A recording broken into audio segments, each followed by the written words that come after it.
여러 번 반복적으로 말씀드렸던 기억이 나는데 어떤 분에게는 새로울 수도 있겠는데, 안식과 평화의 근거는 나의 서 있는 자리라고 할 수 있습니다.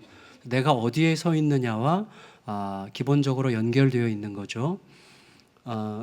사실은 지난 주간에 우리가 흔히 어디서나 볼 수 있는 기사거리인데, 지난주에 좀 마음에 담긴 하나의 기사가 있었어요.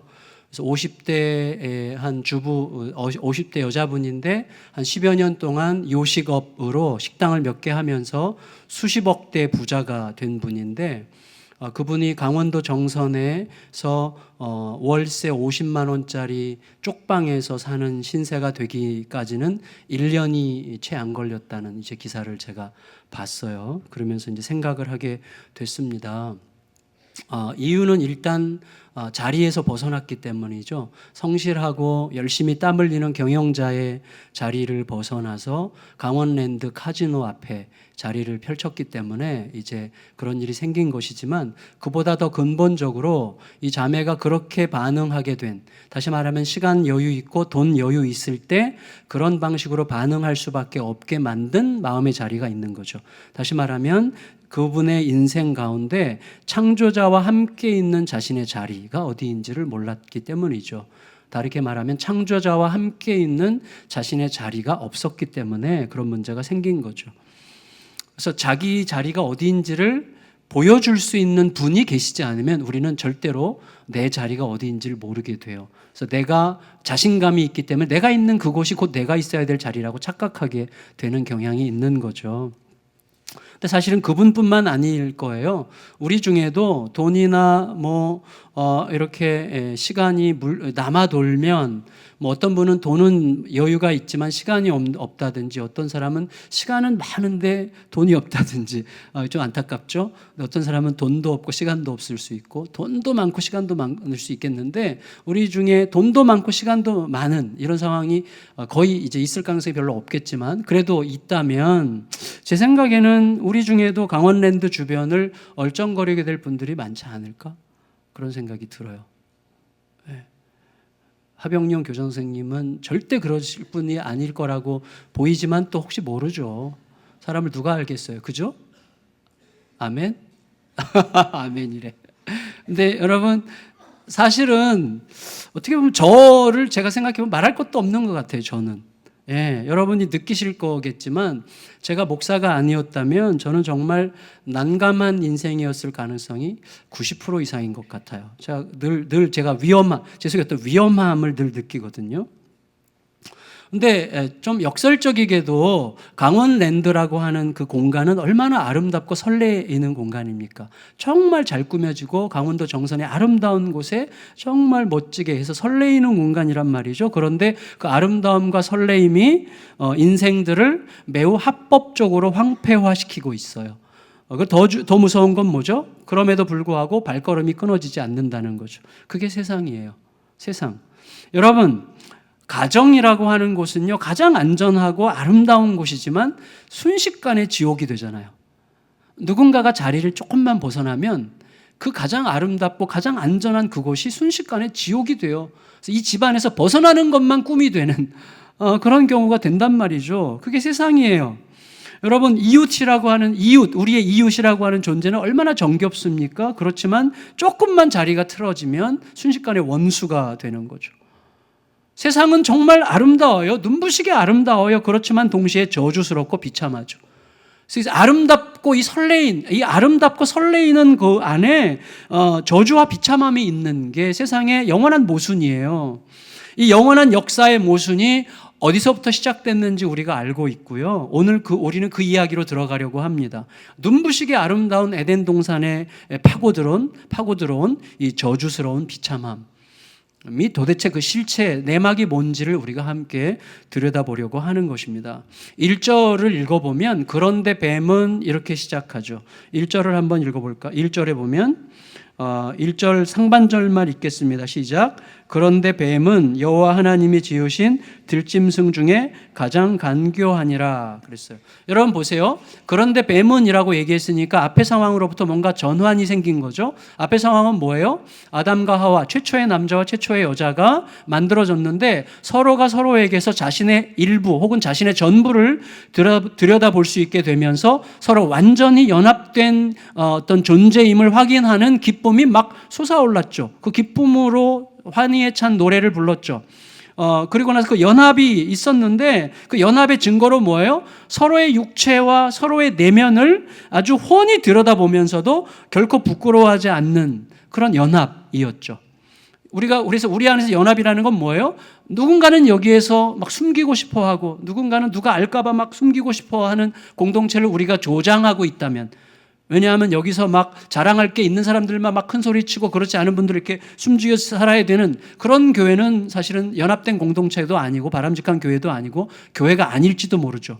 교회에서는 나의 수치스러움과 부끄러움이 드러나는 건 부끄럽죠. 지난번에 말씀드렸지만 이게 다소 개방되어도 용납되는 그런 공동체여야 되기 때문에 내가 그런 것에서 덜 수치를 느낄 수 있는, 근데 이 아담과 하와는 서로 완벽하게 연합된 것을 느꼈기 때문에 이 벌거벗음이라고 하는 상징, 육체적이건 내면적이건 서로의 속과 겉을 모든 것들을 있는 모습 그대로 들여다봐도 전혀 부끄럽지 않은 어떤 연합된 상태 속에 있었단 말이죠. 그런데 뱀은 이렇게 되는 거죠. 그런데 뱀은, 그러니까 뭔가 심상치 않고 불길한 조짐이 있는 거죠. 사랑과 신뢰로 이루어진 이 연합이 깨질 조짐이 이제 엿보이는 것이죠. 그리고 그 한가운데로 뱀이 파고들었다는 거예요. 그런데 이 뱀이 간교하다고 하는 이 말을 좀 생각해야 되는데, 간교하다는 말은 아룸이라고 하는 단어인데 원래 이것은 간교하다는 말은 뭐예요? 은밀하게 속인다는 건데 사실은 이거는 이미 우리말 성경에 해석해버린 거예요. 아룸이라는 단어는 간교함이 될 수도 있고 영리함이 될 수도 있는 거죠. 그래서 이 아룸이라는 단어의 원래 뜻은 신중하고 지혜롭고 민감하다는 뜻이거든요. 그러니까 하나님께서, 여러분, 이 간교하다고 한다면 이게 옳지 않아요. 왜냐하면 은밀하게 속이는 속성을 하나님께서 창조하실 리 없잖아요. 은밀하게 속여먹는 속성을 만드시고 그런 존재를 만드시고 보시기에 참 좋다 이렇게 하실 리가 없거든요. 그러니까 하나님은 아룸을 창조하신 거죠.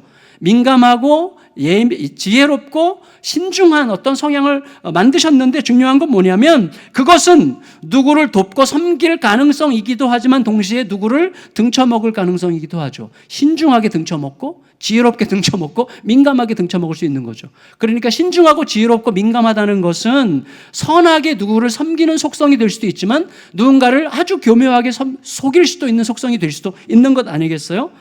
그러니까 하나님이 주신 선한 것을 가장 악하게 사용하는 기회가 지금 생긴 거죠. 가장 선하게 사용될 수 있는 것이 가장 악하게 사용될 수 있는 것입니다. 여러분, 신이 없다면 모든 것이 가능하다. 이 말을 도스토옙스키가 했는데 그거는 뭐 우리가 쉽게 이해할 수 있죠. 신이라는 존재가, 절대적 기준이 되는 존재가 존재하지 않는다면 우리는 지 맘대로 하면 되는 거죠. 뭘 기준으로 뭐 잘해라 못해라 말합니까? 기준이 없는 거거든요.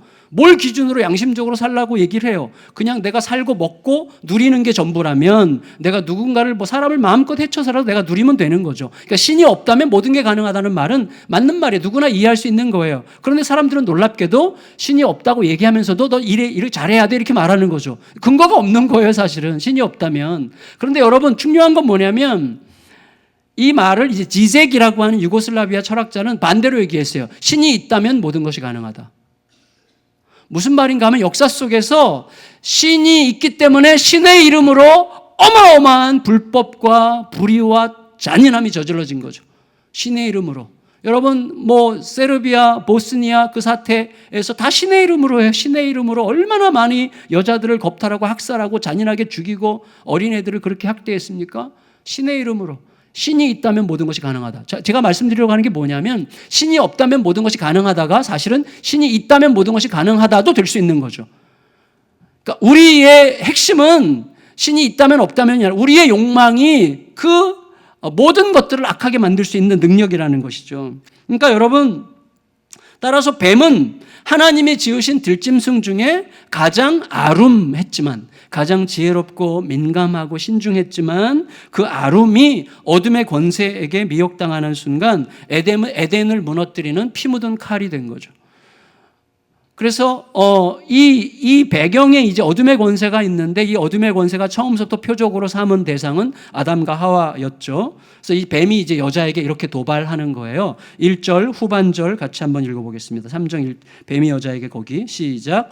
뱀이 여자에게 물어 이르되 하나님이 참으로 너희에게 동산 모든 나무의 열매를 먹지 말라 하시더냐. 자, 이 말이 굉장히 참 교묘하죠. 그러니까 하나님은 동산에 있는 모든 열매는 다 먹을 수 있다. 선악과 열매는 절대 먹지 말아라 이렇게 말씀하셨는데 뻔히 그걸 아는 이제 뱀은 하나님이 정말 이 동산의 모든 열매를 먹지 말라 그랬어? 이런 식으로 도발하는 거죠. 그러니까 하나님이 과연 동산에 있는 모든 열매를 먹지 말라고 한 거 맞아? 그렇게 말씀한 게 맞아? 만일에 그렇다면 뭔가 문제 있는 거 아니야? 어떻게 그 많은 열매를 동산에 이렇게 가득 만들어 놓고는 먹지 못하게 한단 말이야? 그렇다면 그렇게 말씀하시는 하나님은 도대체 어떤 분이야? 대체 너를 위한 하나님이라고 말씀할 수 있는 거니? 말할 수 있는 거니? 이런 식으로 도발하고 있는 것이죠. 그러니까 사탄의 목적이 뭐예요? 선악과를 먹게 하는 거죠. 왜 선악과를 먹게 하는 거죠? 하나님을 대적하게 하기 위해서죠. 하나님은 선악과를 먹지 말라고 했는데 먹게 함으로써 하나님을 대적하게 하는 거죠. 그러니까 하나님 선악과를 먹게 하려면 어떻게 해야 됩니까? 선악과를 먹지 말라고 하신 하나님의 말씀을 무효화시키고 그렇게 말씀하신 하나님을 축소해야죠. 이 두 가지를 여기에 다 담고 있는 것입니다. 그래서 모든 걸 먹지 말라 그랬어? 어떤 것도 먹지 말라 그랬어? 라고 하는 말로 선악과만 먹지 말라고 하신 하나님의 말씀을 왜곡했죠. 그리고 그렇게 말씀하신 하나님의 존재를 축소시키려고 하는 거예요. 마치 하나님이 굉장히 옹색하고 괴악스러운 분이라도 되는 듯 의심하게 만드는 거죠. 어떻게 모든 걸 먹지 말라 그래? 이런 식이죠. 그러면 이거는 자동적으로 답이 나올 수밖에 없는 거예요. 아니, 선악과를 먹으라 그래. 선악과를 여자가 먼저 말하도록 하는 방식으로 여자에게 접근하는 거죠. 여자로 하여금 선악과에 집중하게 하는 방식으로 은밀하게 질문하는 거죠. 굉장히 교묘한 거죠. 여러분, 이 저절로 물게 되어 있는 고도의 미끼예요. 이 약간 다른 의미지만 예를 들어서 제가 큰딸네 집에 이제 한 달 정도 가 있었잖아요. 근데 큰딸네 집에 있을 때 딸이 이제 둘째 아이, 이제 한국 나이로 4살인데 남자아이예요. 아주 꾸러기죠. 그리고 예쁜 꾸러기인데 정말 착하고 예쁘고 지독하게 말 안 듣는 이제 이 꾸러기를 이제 야단칠 때 이렇게 하는 거죠. 저녁 때 애가 이제 안 씻겠다고 하면 난리를 치면 딸이 대체로 이렇게 말하더라고요. 2대 맞고 씻을래? 음악 들으면서 씻을래? 사탕 먹고 씻을래? 이렇게. 그러면 사탕 이렇게 하는 거죠. 그러니까 엄마가 원하는 답을 말하게 되어 있어요. 카레 만들었는데 카레 안 먹겠다 그래요. 그러면 뭐라 그러냐면 김치 먹고 책 읽어줄까? 카레 먹고 책 읽어줄까? 이렇게 말하면 카레. 그러면 이제 책 읽어주는 거죠. 다시 말해 엄마가 의도하는 대로 대답할 수밖에 없는 방식으로 질문하는 거예요. 여러분 물론 저희 딸이 사탄에게 배웠다는 뜻이 아니에요. 우리 모두에게 그런 영민함이 있는 거예요. 그런 종류의 영민함이 있어요. 우리 모두에게. 선한 영민함으로 작동할 수도 있고 악한 영민함으로 작동할 수도 있는 거예요. 다시 말하면 뱀은 판을 깔아놨어요. 여자가 걸려들 수밖에 없는, 물 수밖에 없는 미끼를 딱 던진 거죠.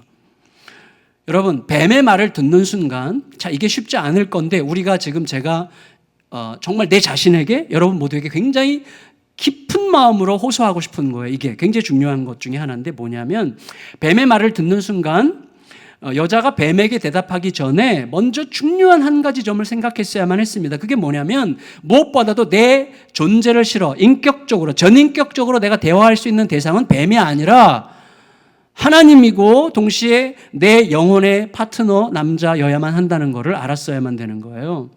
근데 이게 왜 그렇게 중요한가 하면요. 뱀과 대화할 때 뱀은 어떤 방식을 쓰는가 하면 하나님을 대화해서 배제시키죠. 그래서 하나님이 그 대화에 참여하지 않게 해요. 그리고 하나님에 관하여 말하게 해요. 이게 무서운 거예요. 무슨 말인가 하면 여러분 우리가 삶에서 넘어지지 않으려면 아내랑 대화할 때 저도 항상 아내랑 대화할 때 제가 실패할 때는 언젠가 하면 하나님을 통해서 말하지 않고 하나님을 통해서 듣지 않을 때거든요. 뭐로 들어요? 자존심으로 들을 때. 내 자존심으로 들을 때 항상 무너지는 거거든요. 그런데 들을 때 빨리 하나님을 통해서 들어야 돼요. 빨리 하나님을 통해서 말해야 돼요. 이게 정말 쉽지 않은 거예요. 그런데 이걸 의지하고 의도해야 되는 거거든요. 왜 그런가 하면 우리가 하나님과 대화하지 않고 하나님에 관하여 대화하기 시작하면 우리도 모르게 하나님 평가하는 자가 돼요. 지금 사탄은, 뱀은 여자와 대화하면서 하나님이 대화의 주체가 되지 못하게 하나님에 관하여 대화하고 있어요. 다시 말하면 뱀이 여자와 함께 하나님과 하나님이 하신 말씀에 대하여 평가하고 있는 중이에요. 그러니까 하나님을 평가 대상자로 지금 분류해 놓고 있고 하나님의 대화의 주체가 되지 못하게 하는 것이죠. 여러분 기억하셔야 됩니다. 뭐냐면 우리가 하나님과 이야기하기보다 하나님에 관해서 자꾸 이야기하는 순간 우리들은 언제나 나를 기준으로 하나님을 판단하려고 하는 유혹에 빠지기 시작하는 거예요. 우리는 모든 상황에서 하나님을 통해서 이야기해야만 됩니다. 따라서 하나님에 대하여 이야기하는 순간, 성경 공부할 때 하나님에 대해 성경 공부하잖아요. 성경 공부하는 순간에도 하나님과 대화하는 방식으로 하나님에 대하여 공부해야 되는 거예요. 그렇지 않으면 내가 하나님을 판단하고 평가하고 있어요. 하나님은 우리의 들음과 따름의 대상이지 논의와 평가의 대상이 아니에요. 그게 신학자들의 위험함이죠. 신학자들은 늘 위험하죠. 본인들도 그걸 알죠. 그래서 하나님을 도마 위에 올려놓고 평가하고 있단 말이죠. 내가 누군데 하나님을 평가해요? 그러니까 하나님에 대해서 뭐가 글을 쓰고 말을 할 때는 하나님과 대화하고 하나님께 기도하는 마음으로 쓰지 않으면 나도 모르게 내가 하나님 위에서 하나님을 판단하는 자가 된단 말이죠. 근데 지금 여자는 하나님을 대화 밖으로 밀어내고 하나님을 단지 대화의 주제, 대화의 주체가 아니라 대화의 주제, 대화의 객체로 삼는 뱀과의 대화에 곧장 끌려 들어간 거예요. 따라서 우리들은 내가 지금 하나님과 대화하고 있는지 하나님에 대하여 말하고 있는지, 다시 말하면 하나님이 내 눈앞에서 대화의 주체가 되고 계신지 내 뒤에서 대화의 주제가 되고 계신지를 생각해야 돼요. 늘 모든 상황에서 누구와 이야기하든지 모든 상황에서 하나님을 통해서 생각하고 말하는 법을 자꾸 훈련하는 게 중요해요. 그 은혜를 구해야죠. 사실 우리 힘으로 할 수 없으니까. 여러분, 여자는요 뱀의 말을 듣고 하나님을 꽤 두둔하는 듯 뱀의 말을 반박해요. 아닌데 모든 동산나무의 열매들을 다 먹을 수 있다고 하셨는데 이렇게 말하죠. 2절 읽겠습니다. 2절 시작. 여자가 뱀에게 말하되 동산나무의 열매를 우리가 먹을 수 있으나, 이렇게 말하지만 곧장 뭐예요? 사탄이 묻지도 않은 동산 중앙에 있는 나무 선악과를 언급함으로써 자기 관심이 어디에 있는지를 드러내면서 사탄에게 말려 들어가죠. 사탄이 그렇게 펼쳐놓은 거예요. 그물을. 3절 읽겠습니다. 3절 시작. 동산 중앙에 있는 나무의 열매는 하나님의 말씀에 너희는 먹지도 말고 만지지도 말라 너희가 죽을까 하노라 하셨느니라. 자, 여러분 보세요. 이거 많이 들어보셨을 거예요. 이 여인은 지금 이 3절 말씀을 통하여 하나님의 존재를 축소시키고 자기의 선악과를 따먹을 가능성을 확장시켜요. 무슨 말인가 하면 하나님께서는 먹지 말아라 죽을 것이다 라고 말씀하셨어요. 2장에서. 그래서 지금 하와는 먹지 말라고 하셨고 만지지도 말라고 하셨다는 말을 덧붙임으로써 만지기만 해도 죽을 가능성이 있는 나무를 거기에 두신 하나님의 인색함과 옹졸함과 하나님께서 우리를 위험하게 하셨다는, 다시 말하면 선악과를 통해서 우리를 불편하게 하셨다는 것을 은근히 사탄에게 드러냄으로써 하나님의 존재를 축소시켜요. 그리고 동시에 하나님은 먹으면 정령 죽으리라고 말씀하셨지만 여자는 먹으면 죽을까 하노라. 다시 말하면 죽을 가능성이 있다고 말씀하시면서 말함으로써 선악과를 먹어도 죽지 않을 가능성이 있을지도 모른다는 여지를 사탄에게 알려줌으로써 자기가 먹을 수 있는 가능성을 확장시키죠. 그래서 하나님을 작게 만들고 자기의 가능성을 크게 만들므로써 선악과를 향해서 더 한 걸음 나가는 거죠. 이게 정확하게 뱀이 원했던 거죠. 뱀이 원했던 방식대로 지금 착착 움직여주고 있는 중이죠. 그러니까 여러분, 뱀은 자기가 꾸민 이 수가, 그물이 여자에게 먹혔다는 사실을 즉각적으로 깨닫고는 아주 자신에 찼어요. 확신이 들었어요. 자신감을 얻었어요. 그래서 조금의 여유도 주지 않고 이제 하나님에게 막 정면 도전하는 거예요. 여자가 가장 듣고 싶어 하는 말이 뭐예요? 안 죽을 거다 이 말이죠. 왜? 정령 죽으리라는 하나님의 말씀 때문에 호기심을 늘 죽였거든요. 근데 안 죽일 거라는 말을 듣고 싶은데 바로 그 말을 사탄이 딱 해주는 거죠. 4절 읽겠습니다. 4절 시작. 뱀이 여자에게 이르되 너희가 결코 죽지 아니하리라. 여러분, 이토록 대범하고 확신에 찬 논리라면 누가 넘어가지 않을까 생각이 돼요. 잘 들으세요. 잘 보세요. 절 보세요. 대개 우리가 미혹에 넘어가는 이유는 논리가 정연해서가 아니라 우리의 욕망 때문입니다. 다시 말하면 상대방의 논리가 내 마음의 욕망을 끄집어내는 게 아니라 내 마음의 욕망이 상대방의 논리를 붙잡는 거예요. 내가 하고 싶었던 것을 상대의 논리에서 근거를 찾아서 하고야 마는 게 욕망이죠. 그래서 상대방, 나는 전혀 생각이 없었는데 너무 논리적으로 설득했더니 해서 내가 넘어갔다, 이런 건 없어요. 그런 욕망이 있었는데 그 논리를 내 욕망이 붙들어서 내가 원했던 말을 하고자 하는 것이죠. 논리가 아니라 욕망이라는 거예요. 그래서 내 아둔한 욕망을 건드리는 더 예리하고 또 확신에 찬 욕망에 넘어가게 되는 것입니다.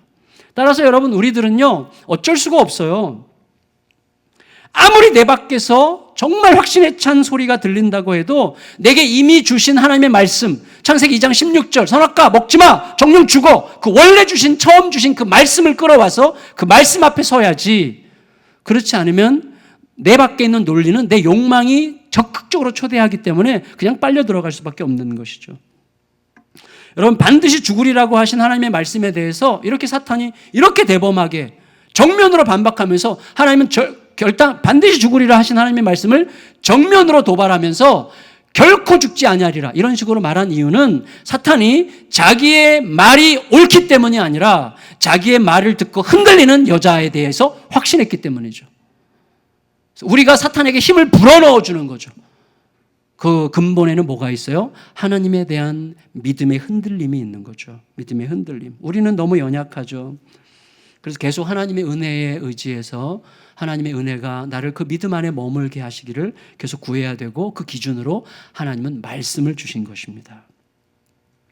여러분, 그래서 문제는 사탄의 미혹이 아니라 하나님의 말씀을 덮어두고 굳이 다시 들춰보려고 하지 않는 우리들의 자기중심적 욕망이에요. 우리는 웬만큼 알면 내가 웬만큼 안다는 전제하에서 살아요. 굉장히 교만합니다, 우리들은. 말씀을 다시 들춰보지 않아요. 그리고 말씀을 펼치면 내 욕망대로 다시 못할까 봐 말씀을 가까이 하지 않으려고 하는 경향이 우리들에게 있는 거죠. 근데 우리가 결론을 알고 있습니다. 하나님과 그의 말씀을 취하면 죽을 것 같아도 사는 길을 가는 거예요. 그렇지만 내 자기중심적 욕망을 취하면 살 것 같아도 죽을 수밖에 없는 길을 가게 되는 거죠. 이건 너무나 명백해요. 우리가 늘 경험하는 것이죠. 자, 이제 여러분, 여자의 흔들림이 가져다 준 확신 때문에 이제는 너무 사탄이 자신만만해져가지고 전 인류를 상대로 사기극을 벌입니다. 그게 5절이에요. 전 인류를 대상으로 하는 사기극. 5절 읽겠습니다. 5절 시작. 너희가 그것을 먹는 날에는 너희 눈이 밝아져 하나님과 같이 되어 선악을 알 줄 하나님이 아십니다. 여러분, 사탄은 이렇게 하나님께 도전했어요. 먹으면 죽는다고? 너 잘 들어. 여자에게 유혹하는 거죠. 먹어도 절대 안 죽어. 죽기는커녕 오히려 너 3가지 위대한 선물을 받게 될 거야. 첫째, 눈이 밝아질 거고, 둘째, 하나님처럼 될 거고, 셋째, 선악을 알게 될 거야. 이거예요. 이 3가지 사탄의 제안은 뭘 얘기해요? 첫째, 넌 지금까지 눈이 밝지 않았어. 눈이 밝아질 거야. 그 말은 넌 지금까지 눈멀게 사는 거야. 눈이 하나도 안 밝어. 왜 그런지 알아? 그거는 하나님이 자기만 배타적으로 밝은 눈을 가지고 있기 위해 너희를 배제시켰기 때문이야. 이런 식의 이야기죠. 그게 너희에게 선악과를 못 먹게 한 이유야. 자, 생명나무 과실을 먹으면 생명을 얻겠지만 그 생명은 어떤 생명이니? 하나님께 종속된 생명이야. 근데 선악과 먹으면 필요 없어. 너희가 하나님이 될 거야. 얼마나 매력적입니까? 너가 선악과 먹으면 더 이상 하나님께 종속되지 않고 너희 자신이 하나님처럼 될 거고 눈이 밝아져서 선악을 알게 될 거야. 지금까지는 너가 뭐가 선인지 뭐가 악인지 제대로 모르고 그저 하나님이 시키는 대로, 하나님이 시키는 대로만 믿고 살았지만 이제는 너가 스스로 판단하고 스스로 결정하면서 주체자로 살게 되는 거야. 이게 역사의 속임수였어요. 너가 주체자야. 역사의 주인이야. 몇 년 전에 우리 여기 이찬수 목사님 설교하러 왔을 때 뭐라 그랬어요? 막 그때 기억나세요? 내 인생은 나의 것, 그 노래 막 여기서 하면서 내 인생은 나의 것, 내 인생은 나의 것, 뭐 아주 저주스러운 노래라고 얘기했는데 아무도 기억이 안 나시는구나. 죄송해요. 뭐 괜찮아요. 기억 못 하셔도. 근데 여러분, 그게 엄청난 사기극이에요. 인류 최대의 사기극이죠. 사람은 역사의 주인이 될 수 없습니다. 우리는 왜냐하면 역사가 흐르는 과정에 우리는 그냥 태어난 것뿐이고 역사의 기차에 올라탄 거예요. 하나님의 선물로. 그런데 계속해서 우리를 역사의 주인 행세를 하라고 우리에게 얘기하는 거죠. 여러분, 사람은 역사의 주인공이 될 수 없는데 주인이 되려고 발버둥하는 순간마다 역사 속에서 항상 비참한 전쟁 혹은 어려움이 있었죠. 인류 최대 사기극이죠. 그래서 사람이 역사의 주인이 되려고 발버둥하는 순간마다 자신과 타인과 세상을 파괴했어요. 그건 뭐 틀림없어요. 사람은요, 창조주를 통해서 세상을 향할 때만, 창조주를 통해서 세상을 향할 때만, 창조주 하나님을 통해서 구원자 하나님을 통해서 아내를 향할 때만, 하나님을 통해서 남편을 향할 때만, 하나님을 통해서 아이들을 향할 때만 거기서 생명을 일으키게 되는 거예요. 내가 주인이 되려고 하면서 누구를 향하게 되면 반드시 황폐하게 만들게 되어 있습니다. 파괴적이 되게 되어 있습니다. 가만히 보면요, 사탄은 하나님의 존재를 부인한 적이 없어요. 예. 하나님을 한 번도, 하나님의 존재 자체를 부인한 적이 없어요. 귀신도 예수님 앞에서 하나님의 아들이라고 고백했어요. 그렇지만 사람을 하나님의 자리에 앉힘으로 사람이 스스로 하나님을 몰아내게 하는 방식을 취한 거죠. 그런 의미로 5절을 다시 읽겠습니다. 5절 시작. 너희가 그것을 먹는 날에는 너희 눈이 밝아져 하나님과 같이 되어 선악을 알 줄 하나님이 아심이니라. 성도 여러분, 절 보세요. 이제 마음이 변했어요. 여자가 뱀의 미혹에 넘어갔어요. 넘어가면 이제 마음이 바꾼 거죠. 사람이요, 마음이 변화되면 이 변화는 오감을 지배해요. 무슨 말인가 하면 예수님을 안 믿다가 예수님을 믿게 된 사람, 진짜 예수를 만난 사람들 중에 어떤 분들은 그렇게 구수하던 담배가 갑자기 역해지죠. 지금 공감하는 분이 거의 없네요. 그리스도를, 예수님을 정말 제대로 만난 이후에도 담배가 여전히 구수한 것에 대해서 저는 뭐라고 말할 수 없습니다. 뭐 그럴 수도 있죠. 예, 그럴 수도 있죠. 그런데 하여튼 어떤 분들은 이전에 즐기던 어떤 것들, 내 눈이 쏠리고 내 마음이 쏠리던 어떤 것들이 이제 불편하기 시작해요. 이전에 즐겼던 어떤 것들이 막 매우 불편하고 꺼려지고 어떤 데는 사도 바울처럼 쓰레기처럼 느껴지는 거죠. 그때 내가 막 영광스럽게 추구하고 쫓아가고 내 시간과 물질과 에너지를 다 쏟아서 그것 아니면 죽을 것 같고 그것 때문에 내가 매우 행복해질 것 같았던 그것이 이제는 쓰레기처럼 보이는 현상이 생기는 거예요. 오감이 달라져요. 보는 게 달라지고 듣는 게 달라지고 느끼는 맛이 달라지게 되는 것이죠. 근데 그 반대도 똑같은 거예요. 이 여자가 하나님의 말씀 안에, 하나님에 대한 신뢰 안에 머물러 있을 때는 선악과를 볼 때마다 아름답게 보이더라도 무엇으로 보여요? 독버섯처럼 보이는 거죠. 독버섯이 얼마나 아름다워요. 그러나 절대로 접근할 수 없죠. 그렇게 보이는 거죠. 먹는 날에는 죽으리라. 그런데 여자가 사탄의 미혹에 넘어가니까 눈이 바뀌고 그 다음에 입이 바뀌고 생각이 바뀌어요. 눈으로 이 선악과 갑자기 보암직하고 입으로는 어떻게 느껴요? 정말 맛있어 보이고 생각으로는 뭐예요? 나를 굉장히 지혜롭게 할 만큼 탐스럽게 보이는 거예요. 내 생각이 바뀌고 입이 바뀌고 눈이 바뀌는 거예요. 예, 변화는 오감을 지배하게 되어 있습니다. 그리고 어떻게 너무나 확신해요. 이 선악과가 나를 어마어마하게 행복하게 해줄 거라고 확신하니까 확신 때문에 어떻게 확신이 되면 뭐 하게 되죠? 전도하죠. 전도. 너도 이거 써봐. 야, 이거 엄청 좋더라. 이거 써봐. 저절로 전도하는 거예요. 여자가 그래서요, 선악과를 남편에게도 줘서 전도했어요. 전도가 잘 먹히죠. 6절 읽겠습니다. 6절. 시작. 여자가 그 나무를 본즉 먹음직도 하고 보암직도 하고 지혜롭게 할 만큼 탐스럽기도 한 나무인지라 여자가 그 열매를 따먹고 자기와 함께 있는 남편에게도 주매 그도 먹은지라. 여러분, 남자가 아무 거부감 없이 자연스럽게 받아먹은 이유는 뭐예요? 지도 먹고 싶은데 사실은 여자가 기회를 제공해 줬죠. 그렇지만 여자 뒤에 숨어서, 혹은 더 정확하게 말하면 하나님이 주신 여자 뒤에 숨어서. 얼마나 안전해요? 하나님이 주신 여자 뒤에 숨어서 나는 주는 거 받아먹기만 한 거죠. 그런 방식으로 자기 호기심을 충족한 거죠. 정말 치사하고 나쁜 놈인데. 여러분, 아담과 하와는 뭐예요? 하나님에 대한 신뢰보다는 자신이 소유한 지식을 원했죠. 다시 말하면 뭐냐면 하나님을 믿기보다, 하나님의 말씀을 믿고 그 말씀을 하신 하나님을 믿기보다 하나님이 믿을 만한 분인가를 판단하고 있는 지금 이 시간을 믿었어요. 그래서 하나님이 믿을 만한 분인가를 판단할 수 있는 이제부터 자신의 선택과 자신의 기준을 믿기로 결정한 거예요. 그게 선악과를 먹은 거죠. 하나님을 대화의 주체가 아니라, 대화의 상대가 아니라 대화의 주제, 대화의 객체로 삼으면서 하나님에 대하여 이제 말하는 자리에 간 거죠. 하나님이 이제 내가 판단하고 평가하는 대상이 된 거예요. 다시 말해 하나님의 오르심과 그르심, 하나님의 말씀이 내가 받아들일 만하냐 받아들일 만하지 않느냐 하는 것을 내가 판단하는 자리로 간 거예요.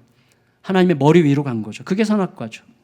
여러분, 자 이제 잘 들으세요. 마지막인데 사탄의 미혹이 왜 그렇게 위험한지 우리가 주의 있게 생각해야 됩니다. 뭐냐면 제가 몇 주 전에 이제 오전에 SBS 라디오를 들었어요. 어디 차 타고 가다가 김창완의 아침창이라는 프로그램인데 거기서 이제 주부들이 보내는 기사를 소개해줘요. 거기 이런 내용이 나오더라고요. 이모가 지독하게 말 안 듣는 조카한테 이렇게 말했어요. 너 자꾸 그러면 망태 할아버지가 잡아간다? 그랬더니 조카가 이모는 그렇게 나쁜 말 하면 안 돼. 우리 엄마처럼 좋은 말만 해야 돼요. 이렇게 얘기했대요. 그래서 이모가 얘기한 거예요. 너네 엄마가 무슨 좋은 말을 했다는 거야? 그랬더니 우리 엄마는 항상 좋은 말만 한단 말이에요. 좋은 말 할 때 공부해라. 좋은 말 할 때 목욕해라. 이렇게 한단 말이에요. 제가 얼마나 웃었는지. 여러분 근데 잘 생각해 보니까요. 이 조카는 거짓말한 적이 없어요. 진짜 맞는 말을 했는데 진짜 맞는 말로 이모와 엄마를 매우 효과적으로 공략했어요. 중요한 거 여러분, 뱀의 말이 거짓말이라고 할 때 뱀의 말이 거짓말인 이유는 뱀의 말이 틀렸기 때문이 아니에요. 맞았기 때문이에요. 뱀의 말이 다 맞았어요. 그런데 맞긴 맞았는데 맞는 방식으로 파괴해요. 그래서 뱀의 미혹이 무서운 이유는 소위 이를 성취함으로 파괴하는 거짓말이에요. 여러분, 뱀도 자기가 말한 대로 이루어요. 생각해 보세요. 자, 뱀이 여자에게 처음 약속한 게 뭐예요? 너의 눈이 밝아지리라. 7절 상반절 보세요. 7절이 뭐라고 되어 있어요? 이에 그들의 눈이 밝아져. 여러분 보세요. 뱀의 말대로 눈이 밝아졌어요. 그런데 그 밝아진 눈으로 그들이 가장 먼저 알게 된 것은 선과 악이 아니라 자기들의 수치였다는 거죠. 7절 다시 한번 읽겠습니다. 7절 다 같이 시작. 이에 그들의 눈이 밝아져 자기들이 벗은 줄을 알고 무화과 나무 잎을 엮어 치마로 삼았다. 여러분, 이 사람들은 눈이 밝아진 다음에 자기들 수치를 알게 됐어요. 그리고 뭐예요? 그동안 하나님의 영광이 자신들을 얼마나 놀랍고 아름답게 가려주고 있었던가 하는 것을 뒤늦게 깨달은 거죠. 두 번째로 뱀은 그들에게 너희가 하나님처럼 될 거야 라고 약속했는데 실제로 3장 22절에 뒤에 가보면 하나님이 이렇게 얘기하세요. 아담과 하와에 대해서 그들이 선악을 아는 일에 우리 중 하나같이 되었으니 라고 이야기해요. 다시 말하면 하나님이 얘네들이 나처럼 됐어 이렇게 말씀하셨어요. 선악을 아는 일에. 이게 무서운 거죠. 자, 이게 왜 무섭습니까? 자, 선악을 안다는 것이 내가 선악을 알았다는 것이 선악을 다룰 능력이 없다고 하는 현실과 만나면 파괴가 일어나는 거예요. 제가 늘 말씀드리잖아요. 내가 옳고 그름을 정확하게 아는 걸로 내 가족들을 죽이잖아요. 딱 옳은 말로. 너 이건 틀렸고 이건 옳은 거야. 옳은 말, 그른 말. 뭐가 옳은지 뭐가 그른지를 정확하게 판단하는데 내가 옳고 그른 것을 다룰 수 있는 능력은 없어요. 그걸 뭘로 다뤄야 됩니까? 사랑과 존경과 긍휼과 자비로 다룰 수 있는 능력이 우리에게 없어요.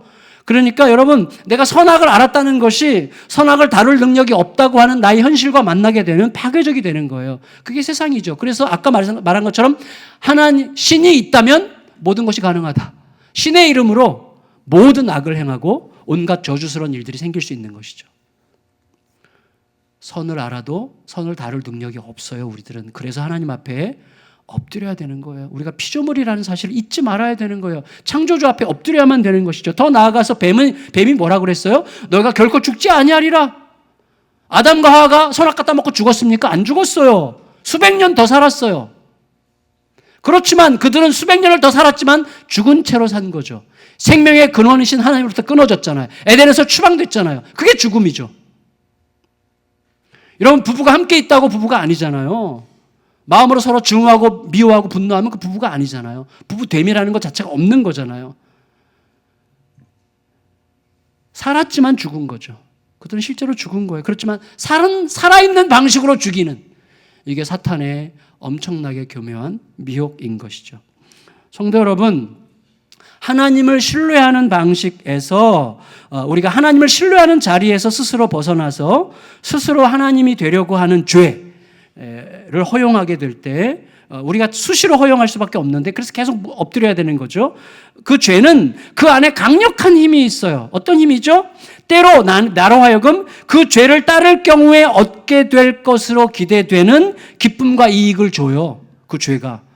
그래서 이걸 따르면 기쁨이 올 거야. 진짜 기쁨을 줘요. 얼마나 눈이 즐겁고 몸이 즐겁습니까? 속 시원하죠. 막 복수하고 나면 기뻐요. 그리고 그 이익도 줘요. 기쁨도 주고 이익도 줘요. 그 죄를 따라가도. 그렇지만 그 기쁨과 그 이익으로 우리를 죽이는 거죠. 그래서 무서운 거죠. 여러분, 그래서 그 죄는 우리로 하여금 궁전에서도 황폐한 광야를 살게 하고 모든 것을 가진 것 같지만 세상을 저주하면서 죽어가게 하죠. 어떤 경우에도 안식이 없습니다. 그에 따라서 아담과 하와는 누가 뭐라고 하기도 전에 생명의 주인이신 하나님으로부터 멀어지려고 피하죠. 8절 읽겠습니다. 8절 시작.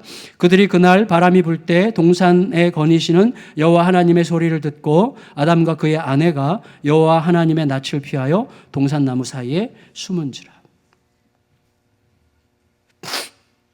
성도 여러분, 우리는 종종 내가 미처 잊고 있었던 매우 고귀한 것을 갑작스럽게 상실하게 될 것입니다. 그리고 절대적인 절망 속에서 그것을 그리워하는 슬픔을 경험하게 될지도 모르겠어요. 그런데 100%가 있는데 그게 뭐냐면 그 갑작스러운 상실의 황폐함은 실은 하나님을 떠난 자리에서부터, 내 욕망의 자리에서부터, 자기중심적 욕망에서부터 시작됐다는 사실을 항상 알게 됩니다. 항상 그 자리에서부터 시작돼요. 그때가 되면 우리는 가리고 싶은 수치, 쓰라린 외로움 때문에 어디론가 숨어버리는 존재가 되는 거예요. 하나님과 거리낌 없이 교통하던 자유롭고 풍성했던 그 자리, 서로의 발가벗음에 대해서 거리낌 없이 오픈하던 그 자리, 자신의 수치를 고백하고 드러내도 크게 두렵지 않던 그 자리를 떠나서 이제는 누구와도 교감하기 어려운 자리, 누구에게도 자신에 대해서 말할 수 없는 그 자리에 이르게 된 것이죠. 여러분, 그것보다 더한 고통과 슬픔이 있겠습니까? 저는 교회가 그래서 그걸 회복해야 된다는 것을 막 너무나 간절히 원해요. 교회가. 우리 연약함이 고백될 수 있는, 고백해도 누군가에게 수치가 안 되는, 서로 올 수 있는, 그게 교회 아니에요? 되도록 감추려고 하는, 누군가가 알까 봐 감추려고 하는, 이게 얼마나 슬픕니까? 근데 고백하세요라고 말할 수도 없어요. 왜? 고백할 만해야 고백하지. 그러니까 우리 공동체 전체가 하나님의 거룩한 은혜 앞에, 말씀 앞에서 내가 있는 모습 그대로를 주님께 맡겨도 괜찮은 분위기로 계속 주님의 거룩한 은혜 앞에 엎드리는 교회로 서야 되는 것이죠. 우리가 주일마다 부르는 찬송이 진짜가 되기를 정말 열망하는 것이죠. 우리가 누구에게도 마음을 열 수 없는 존재가 된다면 그는 가장 자유로운 환경 속에서도 감옥에 갇힌 거죠. 가장 부요한 곳에서도 광야길을 걷는 거죠. 누구에게도 나에 대해서 말할 수 없는 자리, 얼마나 슬픕니까? 여러분, 오늘 어떤 월드 플레이가 이 말씀에 있는데, 오늘 말씀에 해당하는 그 히브리어에 보면 뱀이 영리했다. 아까는 뭐라 그랬어요? 뱀이 영리했다는 거 아룸이고, 아담과 하와가 자기의 수치를 벌거벗겨진 그 수치스러워 했다고 할 때 그 벌거벗겨짐, 벌거벗음이 아롬이거든요. 아룸, 영리함과 아룸, 벌거벗음이에요. 그러니까 이렇게 언어 유희가 되는 거죠. 아담과 하와는 뱀처럼 아룸해지고 싶은 욕망으로 결국 아롬의 수치에 빠지게 됐다는 거예요. 스스로 높아지려고 하는 자는, 자기 자신이 스스로를 책임지려고 하는 자, 자기 자신이 스스로를 책임지지 않으면 안 될 것처럼 생각하는 자, 아버지가 없는 자, 하나님이 나의 전부가 되지 못한 자, 그런 자는 어떻게 됩니까? 최고 권력을 가졌어도 늘 불안한 거예요. 돈이건 가짜 박사건 공명심이건 무엇으로건 자기를 꾸미지 않으면 불안해서 견디지 못해요. 하지만 하나님께 맡긴 자, 아버지가 있는 자, 오직 믿음으로 사는 자는 비록 가난한 농부라고 할지라도 있는 모습 그대로 충분하고 그 안에서 안식과 평화를 누릴 수가 있습니다. 아멘. 그 은혜를 우리가 누렸으면 좋겠어요. 말씀을 마칠게요. 하나님이 계신 한 패배는 없어요. 우리는 언제까지라도 자신이 완전히 홀로 있는 자가 아닌 것을 잊지 말아야 됩니다. 나에게 다가오시는 분이 계셔요. 그분이 그저 웬만한 긍휼을 가지고 다가오는 이웃이 아니라 그분이 창조주고 구원자여 우리의 아버지이신 왕이심을 절대로 잊지 말아야만 합니다. 그가 아름의 욕망으로 아름의 수치에 빠져서 모든 것으로부터 피하고 싶어하는 나에게 말을 걸어오시는 분이라는 사실을 잊지 마셔야 됩니다. 하나님은 자기 백성을 찾으세요. 그리고 말을 걸어오세요. 그리고 결국에는 어떻게 해요? 말을 걸어오실 뿐만 아니라 말씀이 되어 우리 가운데 오셨고 에덴 동산보다 더한 환경에서 심각한 시험을 사탄으로부터 받으시는 자리에서 그 말씀으로 사탄을 이기시고 광야에서 그리고 그 말씀이 되어 우리 안으로 들어오시고 성령으로 그 말씀을 깨닫게 하시고 생각나게 하시는 방식으로 우리를 지켜주시죠. 그래서 우리 안에 말씀이신 예수님의 생기가 늘 넘쳐나야 되는 것이죠. 여러분, 우리가 자신의 고집으로 스스로 완고해지지만 않는다면 우리는 곧 우리 안으로 들어오신 말씀이신 예수님의 생기를 찾을 수 있을 거예요. 그리고 생기 속에서 아담을 찾아 부르시는 하나님의 음성을 들을 거예요. 너 지금 어디에 있는 거야? 너 지금 어디에 있는 거야? 이렇게. 하나님이 지금 아담을 심판하려고 눈을 부릅뜨고 너 지금 어디 있어? 저는 이렇게 들리지 않아요. 너 지금 어디 있니? 아시죠? 당연히 아시죠. 아담의 물리적 위치를 말씀하신 게 아니죠. 너가 있어야 될 자리가 어디야? 물으시는 거죠. 이 말에는 부모의 아픔이 있습니다. 자신이 있어야 될 자리에서 벗어난 자녀를 향한 슬픔과 그 슬픔을 책임지려고 하는 간절함이 있죠. 결국 자녀로 하여금 자기 자리를 찾게 하려고 하는 아버지의 강렬한 의지가 담겨 있는 말씀이 너 지금 어디 있는 거야? 이 말씀이죠. 행여라도 우리 중에 누군가는 지금 자신이 있어야 될 자리, 하나님을 향한 전적인 신뢰의 자리를 벗어나서 욕망을 쫓아 영혼의 강원랜드에 가 계신 분이 계실지도 모르겠어요. 우리는 하나님을 떠난 자로서 뒤늦게 그 음성 듣지 말고 이 예배의 자리에서 또 돌아갈 집과 직장에서 진행되는 일상의 자리에서 너 지금 어디 있니? 라고 말 걸어오시는 하나님의 음성을 수시로 들으므로 힘들어도 또다시 제자리를 찾아서 진정한 안식과 평화를 초대하는 삶을 살아가는 저와 여러분들이 다 되시기를 예수님의 이름으로 축원합니다. 축원합니다. 자리에서 일어나셔서 오늘 주 내 소망은 주도 알기 원합니다.